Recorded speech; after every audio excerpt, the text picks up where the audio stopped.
So it's been a solid minute or two since we last discussed Cyberpunk 2077, or, well, really anything besides Red Dead Redemption 2. Obviously, moving forward, that will change, and Cyberpunk 2077 content will become more of a focus on this channel, so expect a lot more videos and news updates and just content in general to come whenever CD Projekt Red has more to share. But the last time we talked about this game was right around the time the gameplay demo was released to the public back in September. 48 minutes of just a non-stop roller coaster that has me so excited. Now, since then, a ton of news and information has been released, and today I thought I'd put all of this together, as for the most part this information hasn't really gotten much attention, and I have to say there is some massive details on the story, characters, release date, gameplay, and world of Night City. Nonetheless, let's begin with some of the more known news that has come about. First, we have Kanye West, who is strangely following the official Cyberpunk 2077 Twitter account. So yeah, Kanye is a man of culture, but it could also mean more. In some way, he could be connected to the music of Cyberpunk 2077. With Red Dead Redemption 2, Rockstar Games was able to get people like D'Angelo, Nas, and Willie Nelson to contribute to the game's score. And I think it's extremely likely that CD Projekt Red acquires some mainstream talent like Kanye West, maybe even someone like Lady Gaga, who the Cyberpunk 2077 Twitter account weirdly responded to an old Twitter post of hers. But honestly, who knows? There could be no connection, or maybe these artists are contributing with a song or two. But I do expect to see varying types of music in the game with some big talent. It was announced back in October that Bandai Namco will be publishing Cyberpunk 2077 in Europe, while Warner Brothers will be publishing the game in North America, which isn't too significant as CD Projekt Red has collaborated with both companies previously to publish The Witcher 2 Assassins of Kings and The Witcher 3 Wild Hunt. Anyway, this news confirms that this arrangement isn't changing with Cyberpunk 2077 and that things are moving forward. Now, a lot of people are curious about the release date, and again in October, a Turkish publisher who has partnered with CD Projekt Red before with The Witcher 3 Wild Hunt may have accidentally revealed that the game is indeed coming sometime in 2019. The Turkish publisher soon after deleted this tweet, but while I would take this date as a rumor for now, I would not be surprised to see the game launch in either late 2019 or early to mid 2020.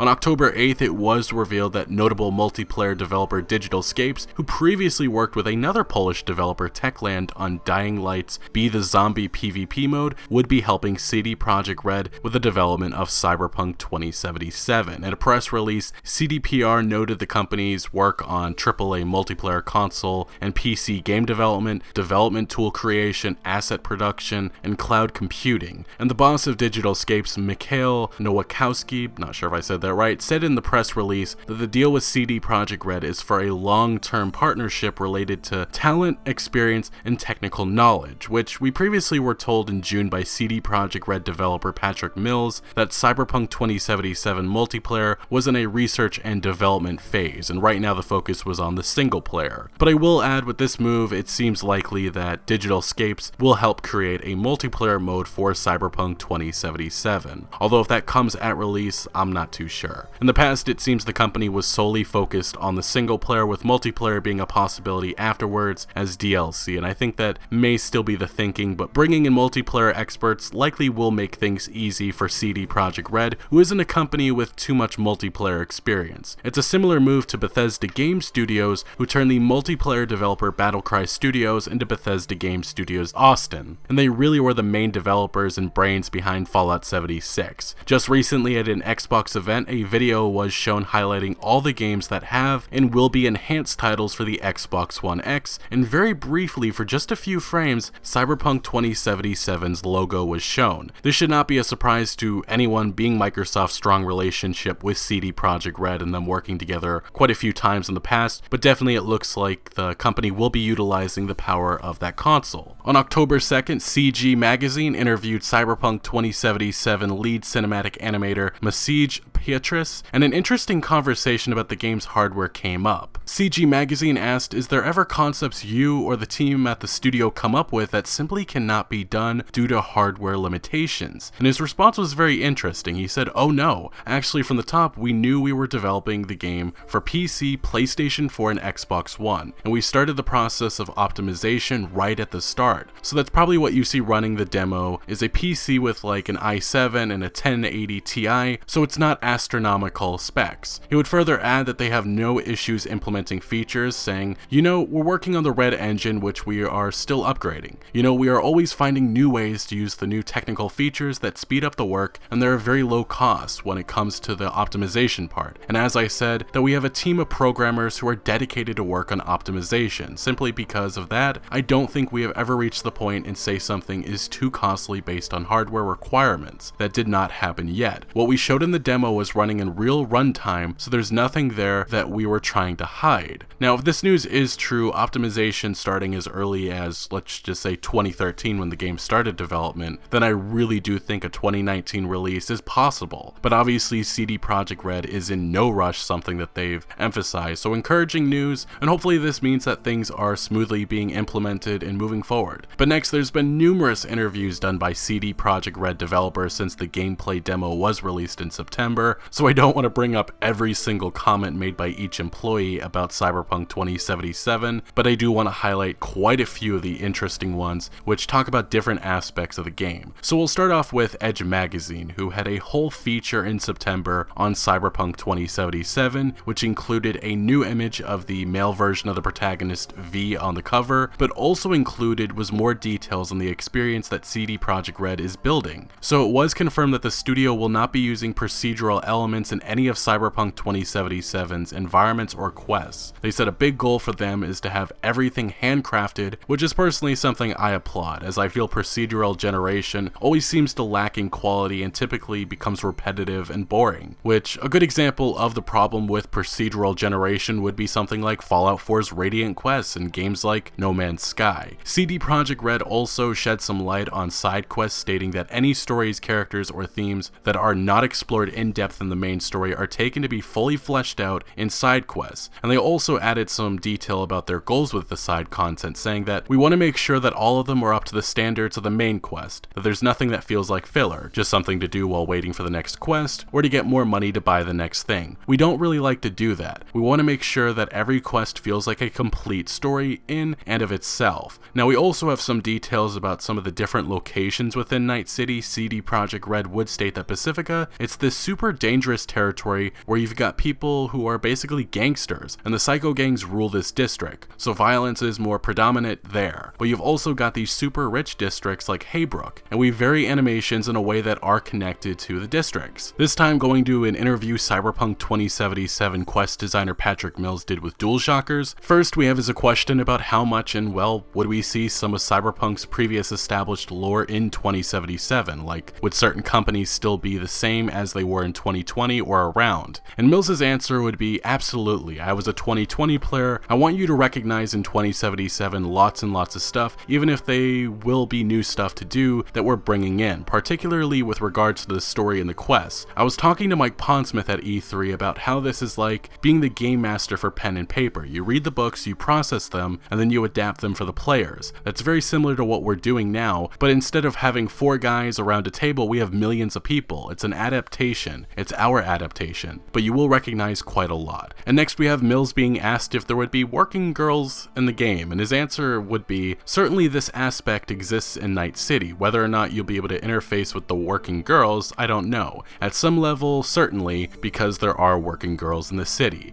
Continuing on, speaking to Gaming Bolt, Miles Toast, level designer for CD Projekt Red, added some details about Cyberpunk 2077. First, he made a comment in regards to the comparison of the game to Grand Theft Auto, saying, whilst it's very humbling to us to have our game compared to GTA, with Cyberpunk 2077, we're striving for a different story-driven experience. That's not to say we will stop players from goofing around. And he would next add some details to the setting, and more specifically the police, saying, it's really important for us to portray a world that you feel a part of, so naturally, the world also has to react to your presence. Regarding this particular example, let me just say that Night City police don't react lightly to people stepping out of the line. Their cyber implants as well as advanced weaponry make them not a pushover either. And the last comments from this interview I want to bring up is his remarks about the different regions in Night City. He stated Night City's 6 districts are designed to be unique in many ways: their architecture, culture, atmosphere, people living there, and the problems they are facing. We're making sure that all of these districts blend nicely into one consistent and believable city environment. Not all parts of the city are covered in darkness by shadows thrown from skyscrapers. Take for example Pacifica, which was a district planned to be Night City's prime tourist last resort. When the funding died, so did this dream, leaving many started construction projects unfinished and ultimately taken over by gangs as their hideouts. Each district has its own history, which you will be able to uncover. It's really important for us to allow for this variety whilst also keeping it grounded within the lore of our world. I will be making many mentions for years to come to Red Dead Redemption 2 and the work that Rockstar Games put into it. But one thing I really did appreciate about that game was the attention to detail. And I feel that CD Projekt Red is taking similar steps with the design of Night City, which I feel is going to be a ton of fun just walking around and exploring. CD Projekt Red writer Stanis Wojcicki spoke to PC Gamer recently and stated that their mission with Cyberpunk 2077 is to give players strong elements of the action-packed side as well as the philosophical side of the genre, and he would add that players will experience the thrills of using cybernetic implants and high-tech weaponry in combat, sure, but there's also depth in the story. We want to ask questions about what identity and individuality are in a world where people are so closely connected with technology. Now, in the same interview, this time lead cinematic animator Maciej Pietra, I really struggle with these Polish names, would address how the team is trying to make the game more seamless than The Witcher 3, saying that the major goal for them was to make the transition between action and story a smooth one almost undetectable by the player in the name of immersion. Another way that they're hoping to up the level of immersion is by adding little features like if you, the player, turn and look at something during a conversation, they want the NPC to notice that. But finally, to the last interview is one done in Polish with the studio head Adam Badowski, and thanks to Reddit user TV Arug, we have a translation of some of the key things said. So Adam would state that Cyberpunk is less defined genre than fantasy. CD Projekt Red wants to make their own version of Cyberpunk. They showed a bit of provocatively sunny and colorful California because it's their duty to reinterpret the genre. There will be rain too, of course, which I will say is a strange criticism I have heard from many, that Cyberpunk 2077 didn't feel like a Cyberpunk game, and I'm actually happy that they are being vocal about giving their take and spin on the genre, not one copying what Blade Runner is or was all about. But next, Adam would also state that Cyberpunk 2077 is not a futurology, it's more of a noir tale. It's about people. However, CD Projekt Red cannot allow themselves to show nonsense. It has to be believable and immersive. And lastly, he did say that the main story will be multi-layered with thousands of pop culture references. So as you can see, a ton of Cyberpunk 2077 information and news has come about these last few months. I just wanted to put all of this together, and I'll start to more regularly cover this news when it all happens, but I do hope you guys enjoyed this video or found any informative value, and if you did, make sure to leave a like and let me know down in the comment section below what excites you most about Cyberpunk 2077. But thank you for watching. Expect a lot more content on this channel for Cyberpunk 2077 to come in the future. Consider subscribing for that, and I will see you later.